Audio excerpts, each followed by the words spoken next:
Hola, soy Mónica Mayer y les voy a platicar de mi pieza El Tendedero.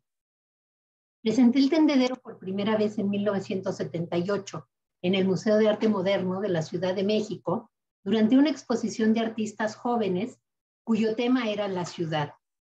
Decidí hacer una pieza de algo que enfrentaba yo a diario, la violencia sexual en el transporte público. Yo ya participaba en el movimiento feminista y sabía que no teníamos por qué tolerar esas agresiones. Salí a la calle a preguntarle a las mujeres qué detestaban más de la ciudad y colgué sus 800 respuestas en un gran tendedero color de rosa en la exposición. En ese momento, la violencia de género estaba muy naturalizada y pocos identificaban qué era el acoso. Tras platicar con ellas, empezaron a compartir sus experiencias. Las respuestas en aquel tendedero causaron gran interés entre el público del museo y de manera espontánea muchas otras mujeres se sumaron a sus respuestas.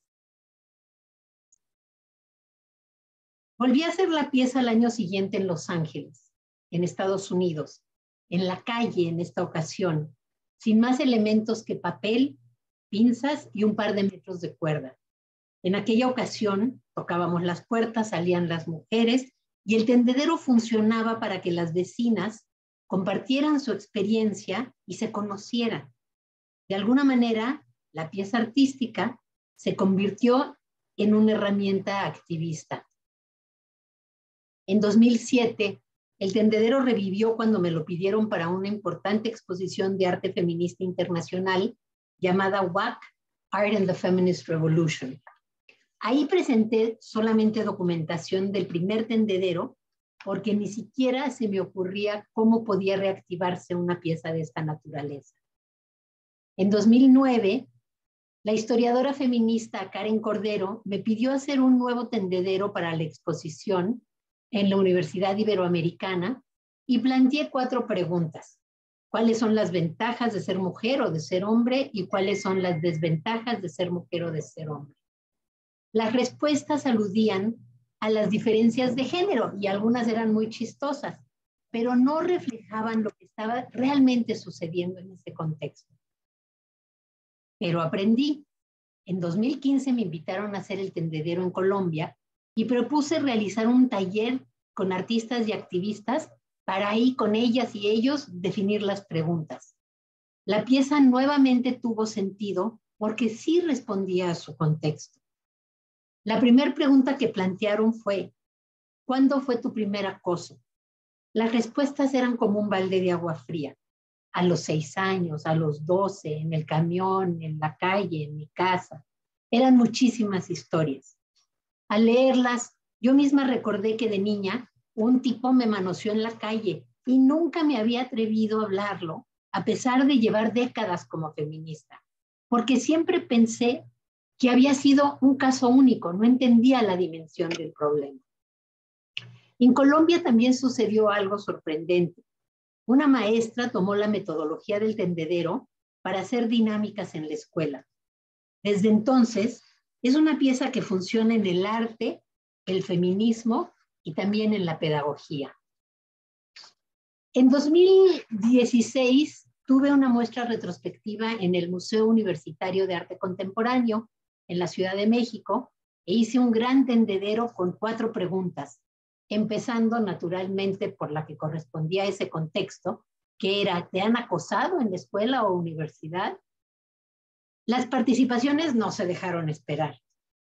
Otra de las preguntas fue, ¿qué has hecho o qué harías en contra del acoso? La planteé para no quedarnos solamente en el papel de víctimas y para socializar las estrategias que hemos desarrollado para defendernos a lo largo de los años. En este tendedero se reunieron más de 9,000 respuestas. En 2016, Amnistía Internacional me pidió que hiciéramos un tendedero y en esta ocasión utilizamos el color amarillo, que es el de su institución, y el rosa, que yo procuro conservar siempre como una referencia a aquel primer tendedero de los años 70. Este es uno de los tendederos que más me ha impactado. Fue en la Facultad de Psicología de la UNAM. a donde fui a dar una plática y terminando definiríamos la pregunta para el tendedero. Antes de empezar, pasé a los sanitarios y me encontré que en cada baño había un botón de auxilio. Me pareció inaudito que nuestra principal universidad fuera tan insegura para las mujeres, siendo que ahí tendrían que estar generando las herramientas pedagógicas para disminuir la violencia de género. La pregunta, naturalmente, fue, ¿qué sientes al entrar al baño y encontrar un botón de pánico? Algunos de mis tendederos favoritos han sido en colaboración con artistas, y cuando hacemos mi pieza, además organizamos una exposición colectiva sobre violencia de género. Esta fue en Culiacán, al norte de México, en una de las zonas más afectadas por el narcotráfico y por el feminicidio. De un lado estaba mi tendedero y justo enfrente estaba el que hizo la Cutsi Salgado. Lo hizo a partir de un performance sobre las mujeres asesinadas, cuyos cuerpos desnudos son arrojados al río y aparecen cubiertas de lodo. A veces el tendedero también ha hecho que se generen otras obras. Este tendedero fue en una escuela privada, que es un espacio público, pero no. Por ejemplo, si la estudiante que escribió esta durísima respuesta la subía ella misma, todos iban a saber de quién se trataba, por lo que seguramente se hubiera abstenido de participar. También era problemático que se podían subir denuncias contra maestros y enfrentar que las alumnas por ello podían sufrir represalias o que las autoridades se espantaran porque había este tipo de denuncias y decidieran bajar el tendedero. Por ello, pusimos una caja para meter todas las respuestas, que después las colgaban las organizadoras del tendedero. También negociaron que cualquier denuncia en contra de algún maestro sería entregada directamente a la dirección, quienes estaban obligados a tomar cartas en el asunto. Algo que me interesa y sorprende mucho del tendedero es su capacidad para reverberar. Cuando lo hice en Argentina en 2018, impartí un taller para artistas, activistas y maestras, y trabajé en la organización barrial El Trapito, en el barrio de La Boca. Poco tiempo después, las maestras de este nivel preuniversitario que participaron en mi taller implementaron un tendedero en su escuela y sus alumnas salieron a la calle a reunir respuestas. Un par de meses después, me escribió una de las jóvenes que quería reproducir el tendedero en una escuela cercana, en donde una chica trans se había suicidado por bullying. Ella lo que quería era usar el tendedero para abrir la conversación sobre el tema y naturalmente le di toda mi autorización y asesoría. En 2019, el tendedero llegó a la ciudad de Nagoya, en Japón, en donde también trabajé con artistas y activistas. A este lo llamo el tendedero mutante por la cantidad de cambios y reverberaciones que ha tenido. Temiendo que no hubiera respuestas porque la cultura japonesa es muy privada, quienes se encargaron de la museografía diseñaron este tendedero que es más o menos en forma de biombo, un poco para darle privacidad a quienes iban a responder. La verdad es que no hizo falta, a los 3 días estaba casi lleno el tendedero. Después hubo un caso de censura en la Trienal y varios artistas, principalmente latinoamericanos, decidimos clausurar nuestras obras mientras este problema se solucionaba y así es como quedó mi pieza, sin las respuestas y con papelitos rotos en el suelo. Sin embargo, algunos artistas japoneses participando en esta misma Trienal me pidieron usar el formato del tendedero para hablar sobre la libertad de expresión, justo en las puertas cerradas de la sección que había sido censurada. Después, el grupo al que le di el taller para hacer la pieza se conformó en colectivo y han seguido reactivándolo desde entonces, tanto en manifestaciones como en galerías y universidades, y a su vez han asesorado a otros colectivos que quieren hacerlo. Este es uno de los tendederos más dolorosos que me han tocado. Me pidieron hacerlo en un barrio en el que hacía poco habían asesinado a una niña de 13 años, en un país en el que se reportan 13 feminicidios diarios. Ahí la pregunta fue, ¿conoces a alguna mujer que haya sido desaparecida o asesinada? Y muchas de las respuestas eran afirmativas. Fue un tendedero desgarrador porque compartieron las historias de muchas mujeres. También me tocó ir a dar un taller del tendedero a Indiana, en Estados Unidos, y el colectivo que lo organizó llevó la pieza a cada condado de su estado y después presentaron las respuestas en su palacio legislativo para exigir que se cambiaran las leyes sobre consentimiento sexual. Nuevamente, el tendedero, además de funcionar como arte, servía como herramienta activista. En los últimos años, el tendedero ha explotado y se ha replicado cientos de veces, principalmente en contextos educativos.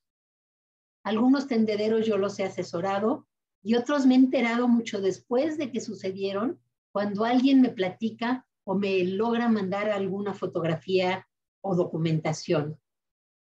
Si bien los tendederos que yo hago no buscan que haya una denuncia directa, sino mostrar una problemática social, muchos de los que se están haciendo de manera espontánea están siendo utilizados para denunciar con nombre y apellido a los acosadores. Siempre digo que son como un movimiento Me Too analógico.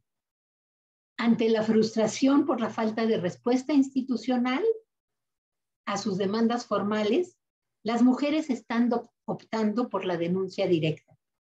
El problema es que muchas veces a las organizadoras de estos tendederos las han agredido y han sufrido represalias, por lo que sugiero que si se quiere hacer un tendedero de denuncia, primero se asesoren con organizaciones de abogadas y activistas feministas para poder diseñar estrategias para protegerse. Asimismo, aunque sé que es muy complejo y a veces imposible, es importante que si podemos, hagamos denuncias formales. La pandemia nos trajo varios tendederos digitales, como este en el Museo de Antioquia, en Medellín, en Colombia. Ante el recrudecimiento de la violencia hacia las mujeres durante la pandemia, plantearon la siguiente pregunta. ¿Has enfrentado violencia doméstica durante la cuarentena o acoso en la calle, en la casa o en las redes sociales?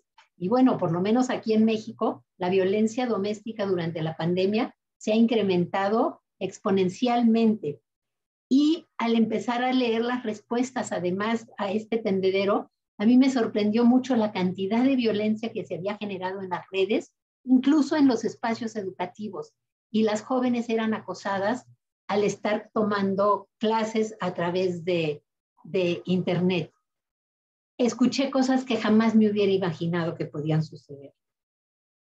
A últimas fechas, el tendedero está brincando a otros ámbitos. Arriba pueden ver el de una organización de mujeres dentro de la Iglesia Católica. Abajo es una convocatoria para hablar sobre los motivos por los que las mujeres no denunciamos la violencia o para compartir las experiencias de los obstáculos que hemos encontrado al hacer. O sea, hay que cambiar, hay que defendernos ante la violencia, hay que empezar a denunciar y luego hay que cambiar muchas veces los sistemas para que estas denuncias sean efectivas y realmente sirva de algo. Termino con esta pieza del artista Isa Telles que me gusta mucho, pero les pido que se fijen en su texto, en donde ella explica que al compartir su historia en el tendedero, se sintió muy acompañada. Para mí, eso es fundamental. Por ello, las invito a que compartan sus historias. De veras, ya no estamos solas.